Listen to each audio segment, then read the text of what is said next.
بسم الله الرحمن الرحيم.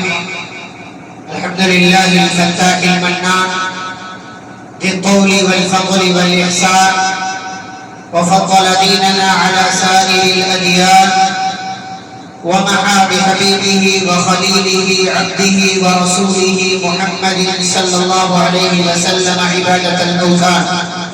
أما بعد، أعوذ بالله من الشيطان الرجيم. بسم الله الرحمن الرحيم. يا أيها الذين آمنوا لا تتبعوا خطوات الشيطان. رب اشرح لي صدري ويسر لي أمري واحلل عقدة من لساني يفقهوا قولي. رب زدني علما. اللهم صل وسلم على نبينا محمد صلى الله عليه وسلم وبارك عليه. محترم سامعین کرام، اسلامی بھائیوں، بزرگوں، نوجوانوں، عزیز بچوں اور پردہ نشین خواتین اسلام، وقت بہت ہو چکا ہے. تمامی احباب کے اذہان و قلوب پر، دماغ پر، جسم پر سستی اور غنودگی کا غلبہ ہے. اس لیے میں اپنی بات بڑی اختصار کے ساتھ آپ کے سامنے رکھوں گا، اس لیے کہ گرمیوں کا زمانہ ہے، رات چھوٹی ہے، فجر کا وقت جلدی ہے، اور ایسے پروگراموں کا کوئی فائدہ نہیں کہ جس پروگرام کے بعد ہم فجر کی نماز بھی قائم کریں. اس لیے پروگرام کا بہت زیادہ دیر تک چلنا بھی اچھی بات نہیں ہے، اور پروگرام کے ہونے کے بعد نماز چھوڑ دینا یہ بھی اچھی بات ہے. اس لیے بڑے اختصار کے ساتھ میں اپنے موضوع کے حوالے سے چند باتیں آپ کی خدمت میں رکھوں گا.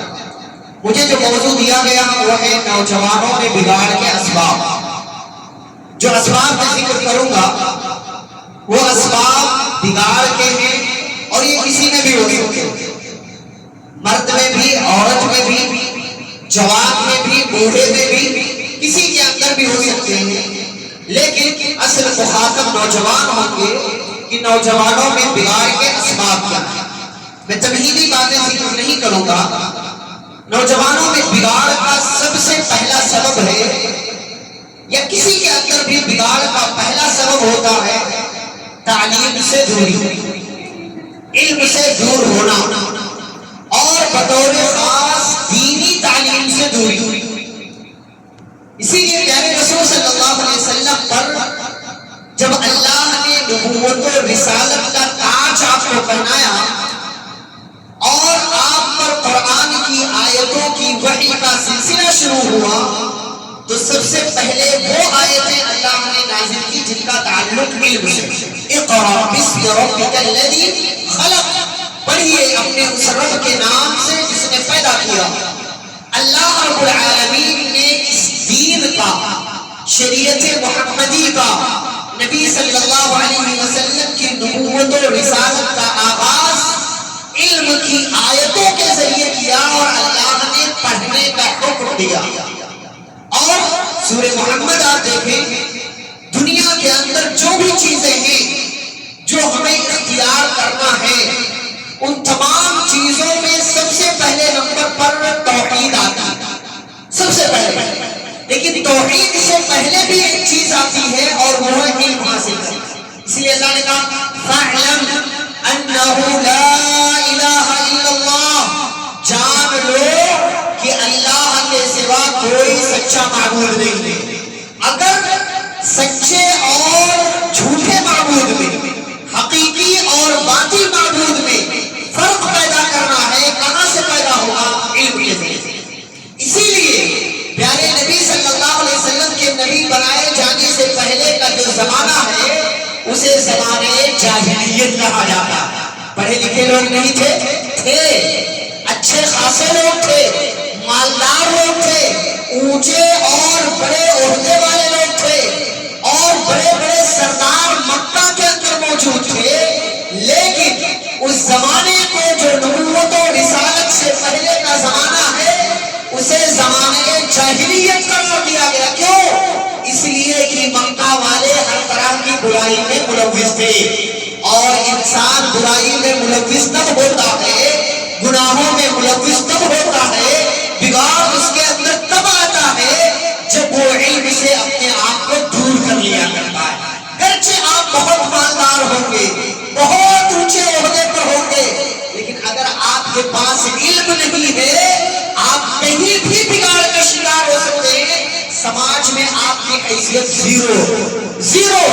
اسی لیے نبی صلی اللہ علیہ وسلم نے فرمایا طلب العلم فریضۃ علی کل مسلم. علم حاصل کرنا ہر مسلمان پر فرض ہے. بچہ ہو, بوڑھا ہو, مرد ہو, عورت ہو, جوان ہے, بڑھاپا ہے, کوئی بھی بندہ ہے, اسے علم حاصل کرنا چاہیے. علم حاصل کرنا ہر بندے پر ضروری ہے. کیوں؟ اس لیے کہ بندے کے پاس جب علم ہوگا بگاڑ نہیں آئے گا. جب علم ہوگا بندہ تہذیب والا ہوگا. جب علم ہوگا بندہ اچھا خاصا سماج میں اس کی عزت, اس کا نام ہوگا. جب علم ہوگا وہ بے خوف ہوگا. جب علم ہوگا یہ علم اسے بہت ساری برائیوں سے بچائے گا. اس کی ایک چھوٹی سی مثال لیجئے. یوسف علیہ السلام جیل میں چلے گئے. یوسف علیہ السلام 10 سال تک جیل میں رہے. اپنے 2 جیل کے ساتھیوں کو خواب کی تعبیر بتایا. ایک بندے کے بارے میں کہا تجھے چھوڑ دیا جائے گا, اسے چھوڑ دیا گیا. اس سے کہا تھا کہ جب جیل سے چھوٹ کر جانا بادشاہ کے پاس تذکرہ کرنا کہ جیل میں یوسف نام کا ایک معصوم قید ہے, اسے جیل سے نکالنے کا راستہ اختیار کیا جائے. اس نے کہا ہاں ٹھیک ہے, میں بادشاہ سے کہوں گا. لیکن وہ جیل سے چھوٹا بھول گیا کہ جیل میں یوسف نام کا بھی بندہ کوئی ہے. یوسف علیہ السلام 10 سال تک تقریباً جیل میں رہے. 10 سال کے بعد جیل سے کس بنیاد پر نکلے؟ علم کی بنیاد پر. اسی علم کی بنیاد پر بادشاہ کو اللہ نے خواب دکھایا. اللہ تعالیٰ کنیکشن کیسے جوڑتا ہے, اللہ تعالیٰ حساب, اس کی قدرت کا اندازہ لگائیے. بادشاہ خواب دیکھتا ہے 7 موٹی گائیں ہیں جنہیں 7 دبلی گائیں کھا رہی ہیں, 7 ہری بالیاں, 7 سوکھی بالیاں. بڑے بڑے علماء کو بلاتا ہے جو خواب کی تعبیر کے عالم ہیں. یا ایھا الملأ افتونی فی الرؤیا ان کنتم للرؤیا تعبرون. وہ میرے حکومت کے اندر رہنے والے بڑے بڑے علماء اہل علم, یہ بتاؤ میرے خواب کی تعبیر کیا ہے؟ قالوا اضغاث احلام. کہنے لگے ارے یہ تو دماغ میں, ذہن میں, خیال میں آئی ہوئی باتیں ہیں, جو دل میں آپ نے سوچا وہی آپ کے خواب میں آ گیا. اس خواب کی کوئی تعبیر نہیں. وما نحن بتأویل الاحلام بعالمین. اور اس پورے ملک کے اندر ہم سے بڑا خواب کی تعبیر بتانے والا کوئی عالم نہیں ہے. اسی مجلس میں وہ بندہ تھا جو جیل سے چھوٹا تھا, جسے یوسف علیہ السلام نے خواب کی تعبیر بتایا تھا. وقال الذي نجا منهما وادكر بعد امه. لمبی مدت کے بعد اچانک کلک ہوا, اس کے ذہن میں آیا. ایسے آیا کہ اللہ تعالیٰ پلان بناتا ہے, اللہ تدبیر کرتا ہے. اس کے ذہن میں خیال آیا ارے خواب کی تعبیر بتانے والا ایک بڑا عالم جیل میں ہے. کہنے لگا اگر آپ لوگ اجازت دو میں بادشاہ کے خواب کی تعبیر بتا کر پوچھ کر آتا ہوں. کہاں سے؟ جیل سے. جاؤ. جیل پہنچا. یوسف ایھا الصدیق, یوسف میرے دوست, میرے ساتھی, جیل کے اندر تھوڑے دنوں تک رہا تھا. علم کی بنیاد پر علم آپ کو لوگوں کا دوست بنا دیتا ہے. علم آپ کو لوگوں کی نظروں میں عزت دار بناتا ہے. علم نہ ہو آپ بگاڑ کا شکار ہو جائیں گے. کہنے لگا یوسف میرے دوست ذرا ایک مسئلہ آ گیا ہے, ایک مسئلہ اٹک گیا ہے, اس مسئلے سے تم ہی نکال سکتے ہو, بتاؤ کیا مسئلہ ہے؟ بادشاہ نے خواب دیکھا 7 موٹی گائیں ہیں, 7 دبلی گائیں ہیں. 7 دبلی گائیں 7 موٹی گایوں کو کھا رہی ہیں. 7 ہری بالیاں, 7 سوکھی بالیاں. لعلی ارجع الی الناس لعلهم یعلمون. خواب کی تعبیر بتاؤ, جا کر لوگوں کو بتاؤ, لوگوں کو پتا تو چلے جیل میں ایک بہت بڑا عالم قید ہے. تزرعون 7 سنین دعوا. کہا میرے بھائی سن, خواب کوئی بہت بڑا خواب نہیں ہے. اس خواب کی تعبیر یہ ہے کہ اگلے 7 سال بڑے اچھے ہوں گے, یعنی 7 موٹی گائیں, 7 ہری بالیاں. اس کے بعد کے 7 سال اتنے برے ہوں گے کہ پہلے کے 7 سالوں میں جو پیدا ہوگا دبلی گائے 7 موٹی گایوں کو کھا جائیں گے. خواب کی تعبیر بتایا. تعبیر بتانے کے بعد مسئلے کا حل بھی بتایا. 7 سوکھے والے سال میں تمہیں کرنا کیا ہے. خواب کی تعبیر بتانے کے بعد مسئلے کا حل بھی بتایا. نمٹنا کیسے ہے یہ بتایا. خواب کی تعبیر پوچھنے کے بعد بادشاہ کے پاس آتا ہے, خواب کی تعبیر بتاتا ہے. بادشاہ بڑا حیران ہوا. وقال الملك ائتوني به. بادشاہ کہتا ہے اتنا بڑا عالم جیل میں نہیں, اسے جیل میں نہیں ہونا چاہیے, اسے جیل سے نکال کر لاؤ. ہرکارا پہنچتا ہے, قاسم پہنچتا ہے. چلیے آپ کو ہمارا بادشاہ یاد کرتا ہے, آپ کے جیل میں رہنے کے دن ختم ہوئے, آپ کو بادشاہ بلا رہا ہے. کہنے لگے نہیں, میرے دامن پر داغ لگایا گیا تھا, پہلے اس داغ کو چھڑایا جائے, میری عزت کا دفاع کیا جائے. عورتوں سے پوچھا جائے میں مجرم کی عورتیں مجرم. پوچھا گیا, عورتوں نے اپنے جرم کا اقرار کیا. یوسف علیہ السلام جیل سے چھوٹ کر آئے. میرے بھائیوں, علم نہ ہو بگاڑ آتا ہے, علم ہو آپ کو عزت بھی ملتی ہے, مقام بھی ملتا ہے. بادشاہ کے سامنے پہنچتے ہیں, بادشاہ کہتا ہے استخلصہ لنفسی, میں اس کو اپنے یہاں کوئی بہت بڑا عہدہ دینا چاہتا ہوں. یوسف علیہ السلام آتے ہیں, کہتا ہے انک اليوم لدینا مکین امین, آج میں تمہیں اپنی بادشاہت کا کوئی بہت بڑا عہدہ دینا چاہتا ہوں. یوسف علیہ السلام عالم تھے, نبی تھے, رسول تھے, خیر خواہ تھے, اگلے 14 سال دیکھ رہے تھے. کہنے لگے اجعلنی علی خزائن الارض, میں بہت بڑا عالم, میں نبی, میں پیغمبر, میں رسول, کچھ بنانا ہے وزیر خزانہ بنا دو. تو اس لیے نہیں کہ مال پر قبضہ کر لوں گا, ہڑپ جاؤں گا, نہیں, انی حفیظ علیم, مجھے پتا ہے خزانے کی حفاظت کیسے کرنا ہے, مجھے پتا ہے خزانے کا استعمال کیسے کرنا ہے. یوسف علیہ السلام جو جیل میں تھے, 10 سال تک جیل میں رہے, اس علم کی بنیاد پر جیل سے نکالے گئے اور مصر کے وزیر خزانہ بنائے گئے اور بعد میں مصر کے بادشاہ بن گئے. میرے بھائیوں, علم حاصل کرو, علم نہیں ہوگا بگاڑ آئے گا, جاہل کہلاؤ گے, برے کہلاؤ گے. یعلمون ظاہرا من الحیات الدنیا, دنیا کے بارے میں بہت کچھ جانتے ہو, موبائل کیسے چلانا ہے, کمپیوٹر کیسے چلانا ہے, گاڑی کیسے چلانا ہے, کھیت میں بوائی کیسے کرنا ہے, زیادہ غلہ کیسے پیدا کرنا ہے, دوسروں کو بے وقوف کیسے بنانا, سب جانتے ہو. وهم عن الآخرة هم غافلون, آخرت میں جہاں آپ کو کامیابی ملنے والی ہے, جو علم آپ کو کامیابی دینے والا ہے, اس کے بارے میں کچھ نہیں جانتے. پہلی وجہ ہے کسی کے اندر بھی بگاڑ آتا ہے, یہ دیکھو کہ وہ جاہل ہے یا عالم ہے. اگر عالم ہے, جانکار ہے, اس کے اندر بگاڑ کے چانسز کم سے کم ہوا کرتے ہیں. یہ پہلا سبب. دوسرا سبب کیا ہے, بلکہ دوسرا اور تیسرا سبب دونوں ایک ساتھ. نمبر 1, نمبر 2 نمازوں سے دوری, اور نمبر 3 مرضی کی زندگی گزارنا. گاؤں میں چوراہے پر بیٹھے, ہوٹل میں بیٹھے, مسجد میں نہیں آ سکتے. آپ کسی کو فون لگائیں, وہ فون نہ اٹھائے, پھر آپ واٹس ایپ پہ جا کر چیک کریں آن لائن ہے, پھر بھی آپ کا فون نہیں اٹھایا, ایسا لگے گا, برا لگے گا. چلاؤ گے, گالیاں دو گے, برا بھلا کہو گے, بڑا مکار آدمی ہے, فون کیا تھا اٹھایا نہیں, آن لائن تھا واٹس ایپ پر.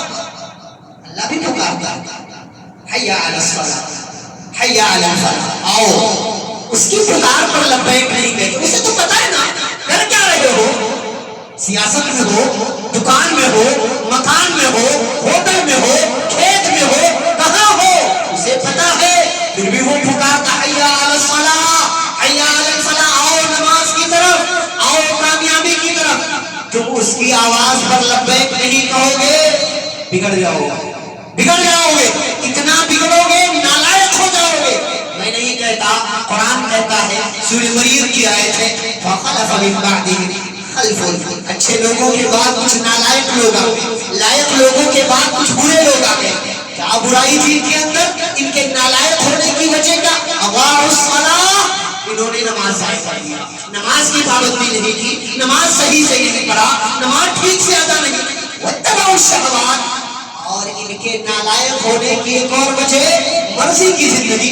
دیکھا جائے گا بڑھاپے میں عبادت کر لیں گے, ابھی دکان میں بیٹھتے ہیں, قضا کر لیں گے, بعد میں پڑھ لیں گے, اللہ بڑا غفور الرحیم ہے, بخشنے والا ہے, معاف کر دے گا. واتبعوا گزارا فسوف یلقون غیا، اللہ کہتا ہے اتنے بگڑ جاؤ گے کہ اس بگاڑ کی وجہ سے جہنم کے اندر چلے جاؤ گے۔ یہ تین اسباب ہو گئے، نمبر 1 علم سے دوری، نمبر 2 نمازوں سے دوری، نمبر 3 مرضی کی زندگی گزارنا، نمبر 4 قرآن سے دوری۔ قرآن کتنا پڑھتے ہیں؟ بہت تھوڑا سا، بہت تھوڑا سا، بہت معمولی۔ رمضان میں پڑھا، سال بھر بیٹیوا گھر میں پڑھ لے رہی، سمجھتے کافی ہے۔ ہاں بیٹا ہوا کو حفظ میں لگا دیا، سمجھتے بیٹا ہوا حفظ کر رہا، بس ہمارا بیڑا پار ہو گیا، ہم جنت میں چلے، 10 لوگوں کو بخشوائے گا۔ کس نے کہا بخشوائے گا؟ ہاں آپ کا بیٹا حافظ ہو گیا، 10 کو بخشوائے گا؟ ارے ایمان نہیں، نماز نہیں۔ ابھی آپ نے سنا کہ اللہ کے نبی سے کہا گیا، اللہ کے نبی ایک عورت ایسی ہے نماز کم پڑھتی ہے، روزے کم رکھتی ہے، پڑوسیوں کے ساتھ بڑی اچھی، نبی نے کہا جنت میں جائے گی وہ، ٹھیک ہے جنت میں جائے گی۔ وہاں پڑوسیوں کے حقوق بتلانا اصل مقصد تھا۔ اگر نماز میں کمی ہوگی ماری جائے گی، نماز میں کمی ہوگی مارے جاؤ گے، روزے میں کمی ہوگی اللہ کا حق ہے مارے جاؤ گے، پڑوسی کا حق ادا کرو گے اس کا فائدہ مل جائے گا۔ لیکن ہو سکتا ہے پہلی فرصت میں جنت میں نہ جاؤ، جنت کے اندر اللہ تعالیٰ عذاب کا مزہ چکھائے، اس کے بعد جنت کے اندر جاتے۔ کہنا بڑا آسان ہے کہ نبی نے کہا وہ بڑی اچھی ہے پڑوسیوں کے ساتھ تو جنت میں، یہ بڑی بری ہے پڑوسیوں کے ساتھ اور نماز پڑھتی ہے، یہ کرتی ہے وہ کرتی ہے، نبی نے کہا جہنم میں جائے۔ اتنا آسان نہیں جتنا بولنے میں لگتا ہے، اتنا آسان نہیں۔ تو ہم یہ سمجھتے ہیں بیٹا حفظ کر رہا ہمیں بھی جنت میں لے جائے، بیوقوفی ہے، یہ جہالت ہے، یہ نادانی ہے۔ ہاں بیٹے کے حفظ کرنے کا فائدہ یہ ہوگا، ماں باپ جنتی ہیں، انہیں بڑا قیمتی تاج پہنایا جائے گا، جوڑا پہنایا جائے گا۔ یہ جو ہمارے ذہنوں میں ڈالا گیا نا 10 لوگوں کو بخشوائے، یہ بیوقوفی ہے، کوئی 10 کو نہیں بخشوا رہا، وہ خود کے بارے میں فکر مند ہوگا کہ میری نظریہ پار لگے گی کہ نہیں لگے گی۔ آپ کو قرآن پڑھنا ہے، وَمَنْ أَعْرَضَ عَنْ ذِكْرِي فَإِنَّ لَهُ مَعِيشَةً ضَنكًا۔ اللہ کہتا ہے جو میرے ذکر سے منہ موڑے گا، قرآن نہیں پڑھو گے، اللہ کہتا ہے زندگی تنگ کر دو گا، تنگ۔ سانپ کے بل میں جا سکتے ہو؟ نہیں جا سکتے۔ اگر کوئی داخل کرے تو نہیں جا سکتے۔ بلی اگر کوئی گھونسلہ بنا لے، گھر بنا لے، اس کے یہاں جا سکتے ہو، اس کی سوراخ میں نہیں جا سکتے، مشکل سے آپ داخل ہو گئے، زبردستی کیا جا رہا ہے۔ اللہ کہتا ہے زندگی ایسی تنگ کر دوں گا نا، ادھر سے بھی پیسہ جائے گا، ادھر سے بھی جائے گا، ادھر سے بھی جائے گا، ادھر سے بھی جائے گا، گھڑی اور لہلہاتی فصل آپ کی آنکھوں کے سامنے چل جائے گی، آپ کچھ نہیں کر پاؤ گے۔ کیوں؟ قرآن نہیں پڑھتے۔ وَمَنْ أَعْرَضَ عَنْ ذِكْرِي فَإِنَّ لَهُ مَعِيشَةً ضَنكًا۔ جو ذکر سے منہ موڑے گا، ذکر اللہ کا قرآن بھی ہے، اللہ کہتا ہے زندگی تنگ کر دیں گے، یہ تو دنیا کی سزا ہے۔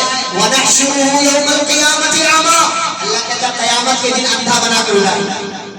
قرآن سے دور رہو گے بگڑ جاؤ گے، اتنا بگڑو گے کہ احساس بھی نہیں ہوگا کہ کتنا بگڑا ہوا ہو۔ کچھ لوگ سمجھتے ہیں نماز نہیں پڑھیں گے، ایک بار حج کر کے چلے حاجی صاحب کا ٹائٹل مل گیا تو درست سب ختم، کچھ کرنے کی ضرورت نہیں ہے۔ کتنی بڑی غلط فہمی ہے، کتنی بڑی غلط۔ دنیا کی سزا یہی ہے بگاڑ۔ علم نہیں ہوتا ہے نا تو سمجھتے حج کر لیا سب پار ہو گیا۔ ارے بھائی اس سے پہلے کا جو تھا وہ پار ہوا، بعد والا پار نہیں ہوا ابھی، بعد والا پار نہیں ہوا، بعد میں بھی تو گناہ کر رہے ہو نا۔ اس لیے ہمارے یہاں کچھ لوگ بڑھاپے میں جاتے ہیں حج کرنے کے لیے تاکہ جتنا ایسا ختم ہو جائے پھر مرنا ہی رہے گا۔ افسوس ہے حج جوانی کی عبادت ہے، 50 بیگھہ کھیت لیا ہوا حج نہیں کیا، کروڑوں کا مالک حج نہیں کیا، کیوں؟ بڑھاپے کا انتظار۔ افسوس ہے، افسوس ہے۔ تو قرآن نہیں پڑھو گے نا، بگاڑ اتنا آئے گا کہ آپ کو اپنے بگڑنے کا احساس نہیں ہوگا، اللہ زندگی تنگ کر دے گا۔ سوچو گے فلاں کی وجہ سے، فلاں کی وجہ سے، فلاں کی وجہ سے، نہیں تمہاری وجہ سے۔ یہ دنیا کی سزا۔ وَنَحْشُرُهُ يَوْمَ الْقِيَامَةِ أَعْمَىٰ، اللہ کہتا ہے ایسے بندے کو ہم قیامت کے دن اندھا بنا کر لائیں تو کہے گا رب لِمَ حَشَرْتَنِی أَعْمَىٰ وَقَدْ كُنْتُ بَصِيرًا، اللہ آج تو نے اندھا بنا کر اٹھایا، میں دنیا میں دیکھ سکتا تھا، میری آنکھیں تھی، آج اندھا بنا کر کیوں اٹھا رہا؟ اللہ کہتا ہے كَذَلِكَ أَتَتْكَ آيَاتُنَا فَنَسِيتَهَا، رات بھر پروگرام سنا تھا تم نے، قرآن حدیث کی باتیں، پھر کیا کیا؟ پروگرام ختم ہوا، فلاں پولیس صاحب ایسا بولے، وہ اٹوا والے ویسا بولے، ندیا پار والے ایسا بولے، فلاں صاحب ایسا بولے، بہت اچھا پروگرام ہوا، فنسیتها، تم بھول گئے کہ تمہیں عمل بھی کرنا تھا۔ وَكَذَلِكَ الْيَوْمَ تُنسَىٰ، جیسے تم دنیا نے ہماری بات سن کر کے گول کر گئے، آج ہم تمہیں بھی گول کر گئے، تمہیں بھی بھول گئے، حساب برابر۔ وَكَذَلِكَ نَجْزِي مَنْ أَسْرَفَ وَلَمْ يُؤْمِنْ بِآيَاتِ رَبِّهِ۔ اللہ دھمکی دے رہا، سنو، ایسے ہی ہم بدلہ دیتے ان لوگوں کو جو ہماری بات نہیں مانتے۔ وَلَعَذَابُ الْآخِرَةِ أَشَدُّ وَأَبْقَىٰ، آخرت کا عذاب تو بہت ڈینجر ہے اور ہمیشہ باقی رہنے والا ہے۔ یہ چوتھی وجہ بگاڑ کی قرآن سے دوری۔ نبی نے کہا تھا ان اللہ یرفع بهذا الكتاب اقواما وَيَضَعُ بِهِ آخَرِينَ، اللہ کچھ لوگوں کو اس قرآن کے ذریعے بہت اونچا بنا دیتا ہے اور کچھ لوگوں کو بہت نیچا بنا دیتا ہے۔ جو پڑھتا ہے وہ اونچا ہو جاتا ہے، جو نہیں پڑھتا وہ نیچ، وہ ذلیل، وہ رسوا، وہ گھٹیا، وہ کنکر اور وہ بیکار ہو جاتا ہے، بگڑ جاتا ہے، پھر اس کو اپنے بگڑنے کا احساس نہیں ہوتا۔ یہ چوتھی وجہ۔ پانچویں وجہ ہے غلط صحبت میں پڑ جانا۔ چاچا تمباکو بناوا تھا، تیری بابو گتی بناو۔ دو ساتھی نوجوان، وہ بھی سگریٹ پیتا ہے، یہ بھی پیتا ہے۔ یہ سگریٹ جلا رہا ہے تو ایک کا شیل لیتا ہے، ایک کا شیل لیتا ہے۔ برائی کے ساتھی ایسے ساتھی قیامت کے دن آپ کے ذرہ برابر کام نہیں آنے والے، چاہے وہ لنگوٹیا یار ہو، چاہے وہ بچپن کا یار ہو، چاہے وہ آپ کا جگری دوست ہو، چاہے وہ آپ کے دکھ سکھ میں کھڑا رہنے والا ہو، اگر دین کی بنیاد پر وہ آپ کا دوست نہیں ہے، اللہ کی قسم ایسے دوست پر آپ افسوس کریں۔ اس کی وجہ سے آپ بگڑ رہے ہیں۔ آپ کا بیٹا اچھا ہے لیکن اس کے دوست برے، آپ کے گھر کی تربیت اچھی ہے لیکن باہر وہ جن لوگوں کے ساتھ پڑھنے جاتا ہے، اٹھنا بیٹھنا ہے، کالج اور اسکول جاتا ہے، وہ اچھے نہیں ہیں، بگڑ جائے گا، وہ نشہ خور ہو جائے گا، سگریٹ پینے والا ہو جائے گا، برائیوں میں ملوث ہو جائے۔ کیوں؟ اس کے ساتھی اچھے ہیں۔ پیارے نبی فرماتے ہیں الرجل علی دین خلیلہ، بندہ اپنے دوست کے دین پر ہوتا ہے، جیسا اس کا دوست ویسا وہ ہے۔ اسی لیے گاؤں میں کہا جاتا ہے کسی کے بارے میں پتہ لگانا ہو کیسا ہے، اس کے دوستوں کو دیکھ لو۔ پولیس جب کسی مجرم کو پکڑتی ہے نا، اس کے ساتھ ساتھ اس کے دوستوں کو بھی پکڑتی ہے۔ پہلے دوستوں کو بلایا جاتا ہے، پوچھ تاچھ کی جاتی ہے، بچہ کہیں غائب ہو گیا، سب سے پہلے کہاں فون لگایا جاتا ہے؟ اس کے دوستوں کے پاس، اس کے دوستوں کے گھر پہ فون لگایا، یہی ہوگا، یہاں ہوگا، یہاں ہوگا، یہاں ہوگا۔ بندہ اپنے دوست کے دین پر ہوگا۔ فَلْيَنظُرْ أَحَدُكُم مَّن يُخَالِلُ، ارے انسان کو دیکھنا چاہیے کس کو دوست بنا، کیوں؟ ورنہ یہی دوستی قیامت کے دن وَيَوْمَ يَعَضُّ الظَّالِمُ عَلَى يَدَيْهِ يَقُولُ يَا لَيْتَنِي اتَّخَذْتُ مَعَ الرَّسُولِ سَبِيلًا يَا وَيْلَتَىٰ لَيْتَنِي لَمْ أَتَّخِذْ فُلَانًا خَلِيلًا۔ بندہ اپنے دانتوں سے اپنے ہاتھ کاٹ رہا ہوگا، کہہ رہا ہوگا اے کاش میں نے رسول کا راستہ اختیار کیا ہوگا، اے کاش میں نے فلاں کو اپنا دوست نہ بنایا ہوگا۔ اس دوست کی وجہ سے بیڑی پینے لگا، سگریٹ پینے لگا، تمباکو کھانے لگا، نکڑوں پہ بیٹھنے لگا، غلط فلمیں دیکھنے لگا، ڈرامے دیکھنے لگا، ویب سیریز دیکھنے لگا، غلط چیزوں میں ملوث ہو گیا، لڑکیوں کو تارنے لگا، ہر طرح کی برائی میں پڑ گیا۔ کس کی وجہ سے؟ دوست کی وجہ سے۔ اللہ کہتا ہے الاخلاء یومئذ بعضهم لبعض عدو، دنیا کے اچھے جگری دوست قیامت کے دن ایک دوسرے کے دشمن بن گئے۔ الا المتقین، ہاں تقویٰ کی بنیاد پر دوستی تھی تو یہ دونوں دوست ساتھ میں جنت میں بھی رہیں گے۔ پتہ سورۃ الصافات میں اللہ نے کہا جنتی جنت میں ہوں گے، جہنمی جہنم میں ہوں گے، جنتی آپس میں بات چیت کر رہے ہوں گے، دنیا کا تذکرہ چل رہا ہوگا۔ قال قائل منهم، ایک جنتی کہے گا قال قائل منهم انی کان لی قرین، کہے گا میرا دنیا میں ایک دوست یقول کہتا تھا انک لمن المصدقین، ارے یار کیا تو بھی مانتا ہے کہ مرنے کے بعد دوبارہ اٹھایا جائے گا؟ اذا متنا وكنا ترابا وعظاما ائنا لمبعوثون او آباؤنا الاولون، کہتا تھا کہ تو بھی مانتا ہے کہ مرنے کے بعد دوبارہ زندگی ہے؟ تو فرشتے کہیں گے هل انتم مطلعون، کیا تم اپنے دنیا کے اس دوست کو جو تم سے یہ پوچھتا تھا دیکھنا چاہتے ہو، بات کرنا چاہتے ہو؟ کہے گا ہاں۔ فطلع، جھانکے گا جہنم کی طرف، فرآہ فی السماء الجحیم، اپنے اس دوست کو جو اسے برائی اور غلط عقیدے کی طرف لے جا رہا تھا، کہاں دیکھے گا؟ بیچ جہنم، جہنم کے بیچوں بیچ۔ تب اللہ کا شکر ادا کرے گا، وَلَوْلَا نِعْمَةُ رَبِّي لَكُنْتُ مِنَ الْمُحْضَرِينَ۔ اے میرے دوست سن، اگر دنیا میں میں نے تیری بات مان لیا ہوتا اور اگر اللہ کا مجھ پر احسان نہ ہوتا تو میں بھی آج تیرے ساتھ جان جانا ہوتا۔ دوستی وہیں تک جہاں تک آپ کا دین کا نقصان نہ ہو، جہاں تک آپ کا آخرت کا نقصان نہ ہو، جہاں اللہ اور اس کے رسول کے تعلق سے نقصان نہ ہو، جہاں آپ کا جسمانی نقصان نہ ہو، جہاں آپ کا گھریلو نقصان نہ ہو۔ دوست بناؤ، ساتھی بناؤ، صاحب بناؤ تو ان لوگوں کو جو آپ کے دکھ سکھ میں کام آنے والے اور آپ کو اچھائی کے راستے کی طرف آنے والے۔ برائیوں کے اوپر مدد کرنے والے دوست نہ رکھو اور نہ برائی کی طرف لے جانے والے ساتھی بناؤ، اس لیے کہ ایسے دوستوں پر افسوس کرو۔ اللہ کہتا ہے سورۃ الحاقہ میں کہ جن کے نامہ اعمال بائیں ہاتھ میں دیے جائیں گے، اللہ کہے گا فرشتوں سے پکڑو، جکڑو، ان کو 70 گز کی زنجیر میں باندھو اور لے جا کر جہنم کے اندر ڈالو۔ کیوں بھائی؟ جرم کیا ہے؟ انہ کان لا یؤمن باللہ العظیم، یہ اللہ پر ایمان نہیں رکھتا تھا، ولا یحض علی طعام المسکین، یہ مسکینوں کو کھانا نہیں کھلاتا تھا۔ دنیا میں دوست کہیں مصیبت میں پڑ جائے، یہ دوست جا کر کے بچا لاتے ہیں، تھانے سے بہت ساری چیزیں کروا کر کے پولیس کی کسٹڈی سے بچا کر لے آتے ہیں۔ کہیں پھنس گیا، حادثہ ہو گیا، ہاسپٹل جانا، چکر لگانا، سب جگہ کام آ رہے ہیں۔ آخرت میں اگر پکڑا گیا، اللہ کا فلیس لہ اليوم ہاہنا حمیم، یہاں کوئی جگری دوست بچانے کا نہیں۔ اس لیے صحبتیں اچھی رکھو، چاہے آپ جوان ہو، نوجوان ہو، چاہے بوڑھے ہو، چاہے ادھیڑ عمر کے ہو، زندگی کے آخری پڑاؤ پر ہو، دوست بنا رہے ہو، سہیلیاں بنا رہے ہو، دوست اور سہیلی بناتے وقت چیک کر لو کہ وہ کیسا ہے، کیسی ہے، اس لیے کہ اگر وہ اچھا نہیں، بگڑ جاؤ گے، بگاڑ کا شکار ہو جاؤ گے۔ یہ 5 وجوہات ہو گئی، اخیر کی 2 وجہ بتائی تھی، انشاءاللہ اس کے بعد بات ہوگی۔ چھٹی وجہ ہے انٹرٹینمنٹ اور ہنسی مذاق کا دل ڈالا ہوگا۔ آج ہمارے یہاں لوگ کہیں کسی مجلس میں قبر کے بارے میں بولنے لگو، ارے یار کہاں کی بات ہے، چھوڑ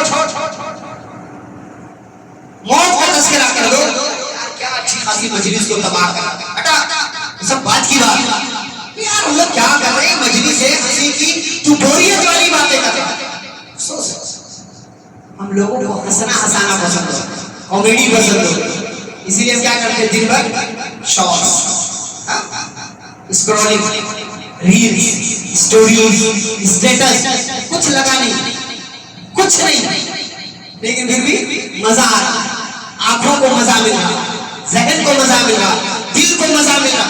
اس مزے کے لیے کیے جائے 10 منٹ نماز پڑھنے کے لیے وقت نہیں، نماز پڑھنے کے لیے یار بہت کام ہے، کھیتے میں جائے، فلاں جگہ کام ہے، لیکن ریلز دیکھ رہا ہو تو کوئی نماز کوئی کام وام اس کو نظر نہیں آتا۔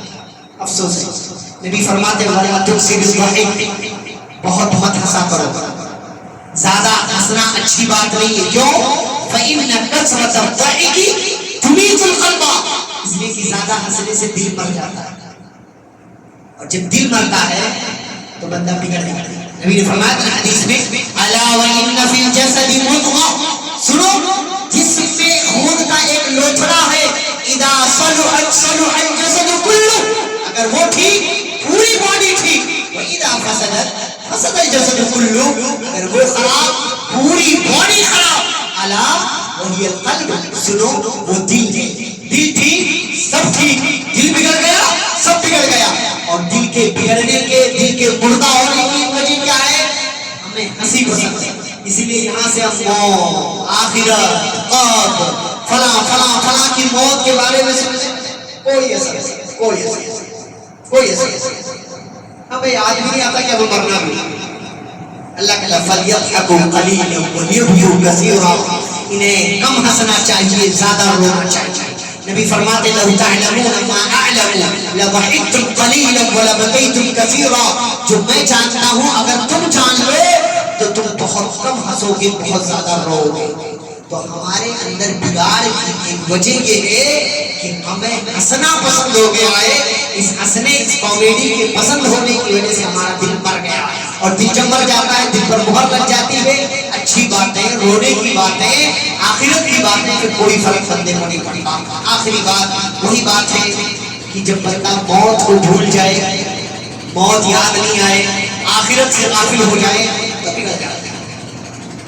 سوچتے ہی ہے بعض دفعہ ہم جنازے میں بھی شامل ہوتے تو ایسا لگتا ہی نہیں کہ ہماری باڈی سے، ہماری حرکت سے کہ ہمیں بھی مرنا. ہم تو قبرستان میں بھی جاتے ہیں، وہاں بھی دنیا کی باتیں ہوتی ہیں. کچھ لوگ تو وہاں بھی چلتا ہے قبرستان. افسوس ہے یہ اتنی بگڑ گئے کہ وہاں تو موت یاد کرو بھائی، وہاں تو آخرت یاد کرو.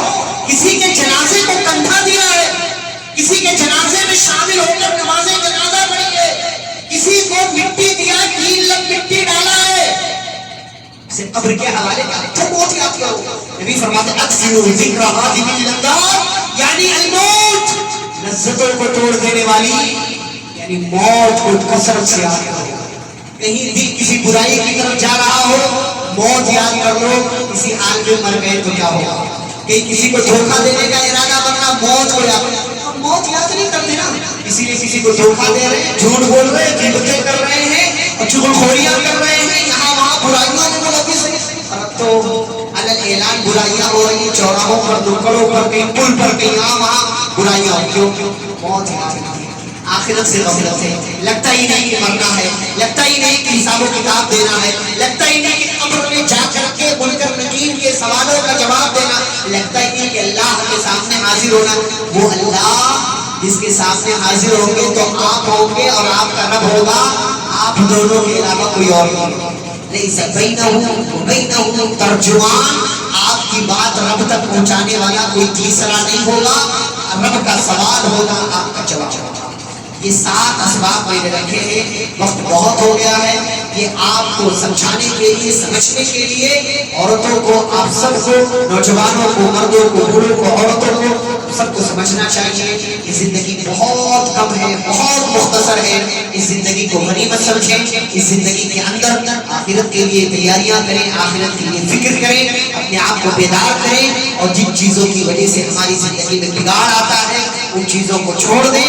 اللہ سے دعائیں کرتے رہیں، علم حاصل کریں، عقید توحید پر باقی رہیں، نماز پڑھیں اور مرضی کی زندگی گزارنے سے بچیں.